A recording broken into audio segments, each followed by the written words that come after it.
खामोश राजकुमारी और बातूनी राजकुमारी।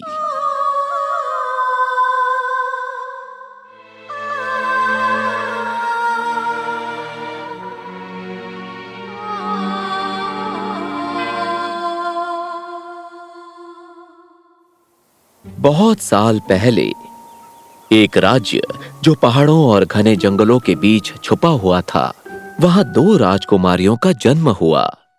एक तमीज से बात करती, असल में बहुत बकबक करती थी। उसकी आवाज बुलंद और जबरदस्त थी, जो महल के हर कोने में गूंजती थी। और दूसरी राजकुमारी कुछ नहीं बोलती थी। कोई नहीं जानता था कि छोटी राजकुमारी इतनी खामोश कैसे हो गई।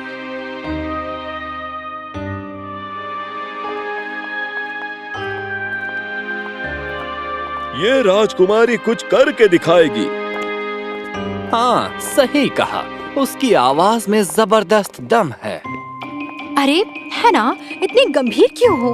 तुम्हें कोई नहीं देख रहा, सिर्फ वो नौकर, लेकिन वो हर किसी को देखता है।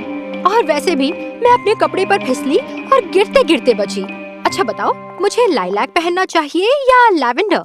वो एक जैसे लगते हैं, लेकिन असल में वो अलग हैं। वो दिल की अच्छी थी। हैना के घर वालों को उसकी बहुत चिंता थी और उन्हें लगता था कि वो कभी भी राजगद्दी नहीं संभाल पाएगी। ओह, आप राजकुमार मैलरिक है ना? मैंने सुना है आपके साथ और भी लोग आए हैं। आपका सफर कैसा था? पहाड़ों से गुजरना आसान नहीं। और बस बकबक बकबक बकबक बकबक बकबक। हैना के बारे में कुछ खास था जो कोई नहीं जानता था। हैना बोल नहीं सकती थी, लेकिन जो उसे सुनाई देता वो किसी को नहीं सुनाई देता था।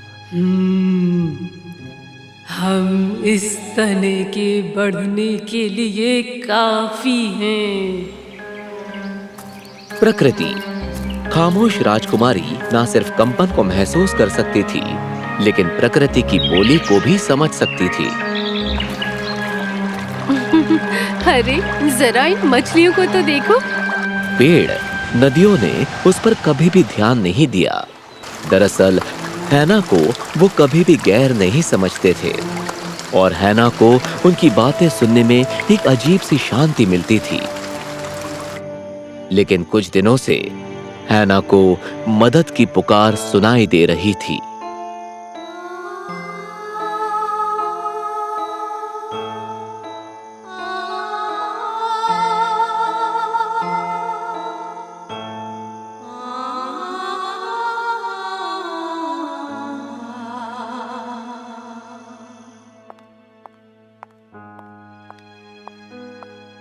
जंगल में आवाजें?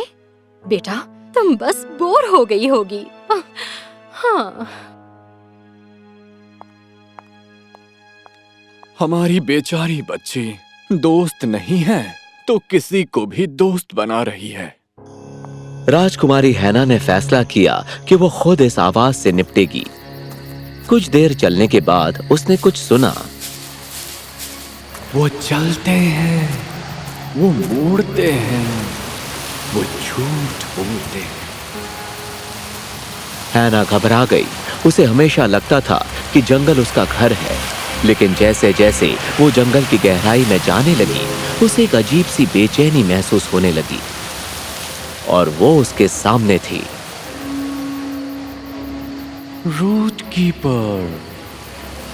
क्या ये सच है? हैना ने मन ही मन सोचा। लेकिन रूट कीपर तो बस एक कहानी है। मैंने इसके बारे में रॉयल लाइब्रेरी में पढ़ा था।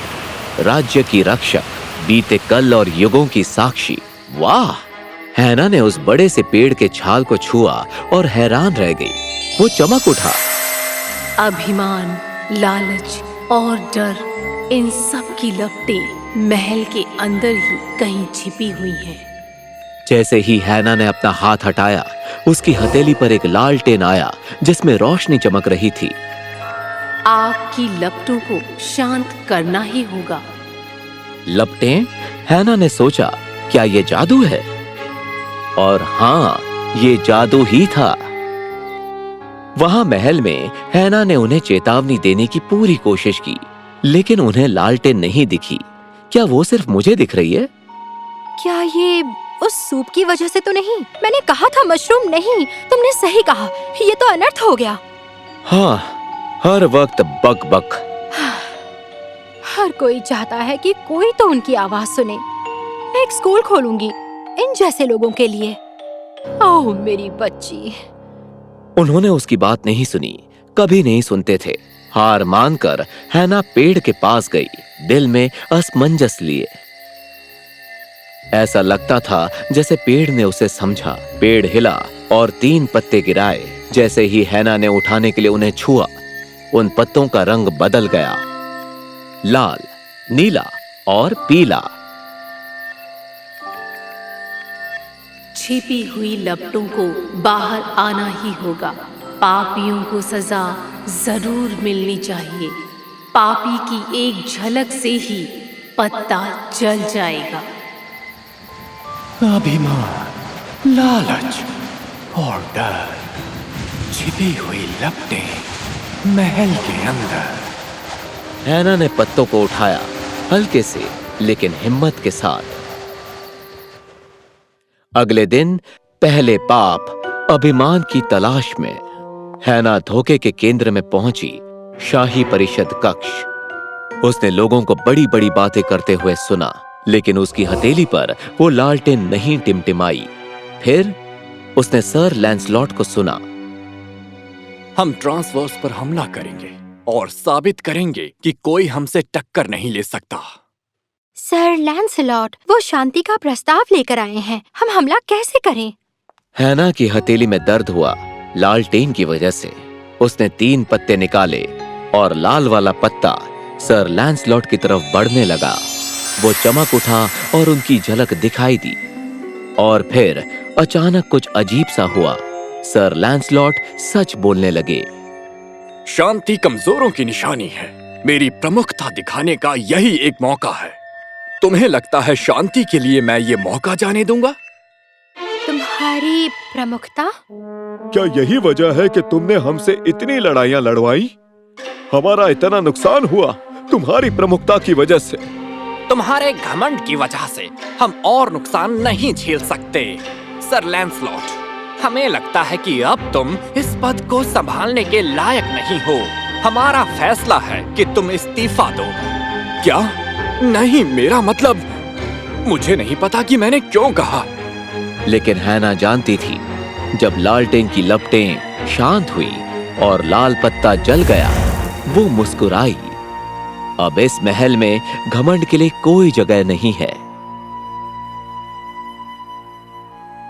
मेरी प्रजा भूख से मर रही है और मेरे ही महल में एक ऐसा इंसान था जो बेवजह लड़ाइयां करवा रहा था।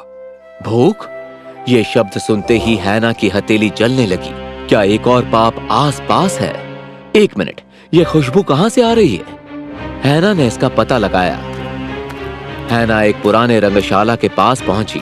वो बिल्डिंग लगभग टूटने के कगार पर थी। उसने सोचा कि वो खुशबू यहां से कैसे आ सकती है।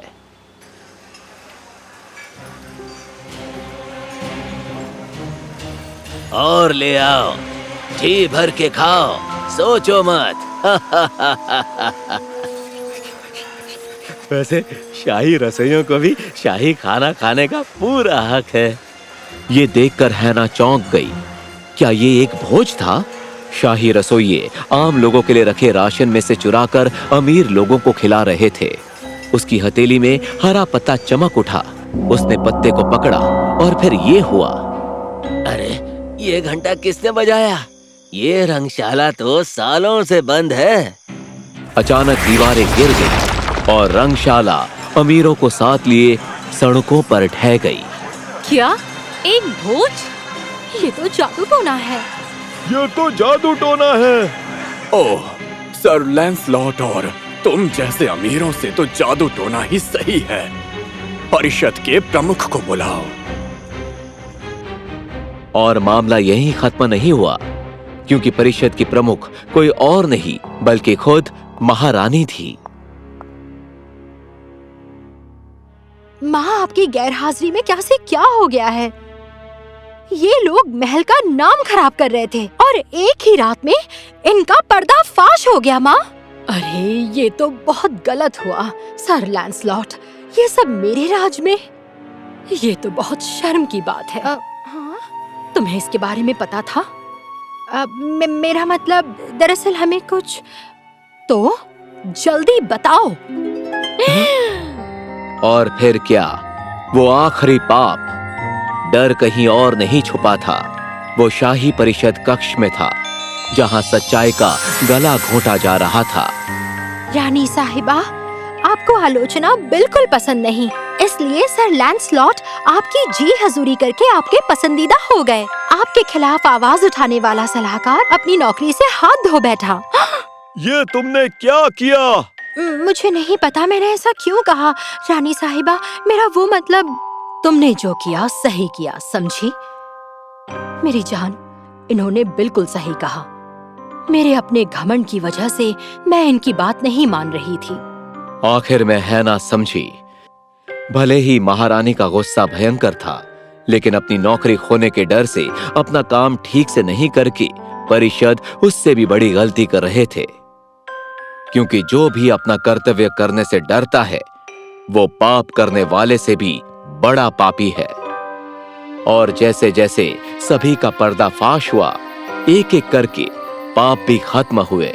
अभिमान, लालच और डर, ये तीनों पाप न सिर्फ दीमक की तरह महल को अंदर से खा रहे थे, बल्कि राज्य की तरक्की में भी बाधा डाल रहे थे। और जैसे ही वो सब रूट कीपर के आसपास इकट्ठे हुए, किसी को पता नहीं था क्या होगा, लेकिन फिर... सच बोलो, जड़ की रक्षा करो। जो शांत है उसे भी सुनना चाहिए। क्या? मैंने हवा को बोलते सुना? खामोश राजकुमारी अब हमारे जरिए बोलेगी, क्योंकि खामोशी में भी उसने खुद को साबित किया है। पहली बार टेरेसा ने कुछ नहीं कहा, और उस खामोशी में आखिरकार उसने अपनी बहन की आवाज सुनी। और इसी तरह ये हुआ। महल को अपना असली नेता उस राजकुमारी में मिला जो बोल नहीं सकती थी। राजकुमारी टेरेसा, राजा और रानी ने खुशी खुशी अपने नए आत्मिक नेता के आगे सिर झुकाया। लेकिन राजकुमारी हैना ने सिंहासन नहीं संभाला। उसने राजकुमारी टेरेसा को ताज सौंपा और उसका मार्गदर्शन किया। तुम्हारी आवाज दिल में लिए मैं आगे बढ़ूंगी। सिर्फ खामोशी ने राज्य को नहीं बचाया, और ना ही जिसने शासन किया। बचाया तो उन दोनों की जोड़ी ने। साथ मिलकर उन्होंने साबित किया कि ताकत, आवाज और खामोशी दोनों में बराबर है।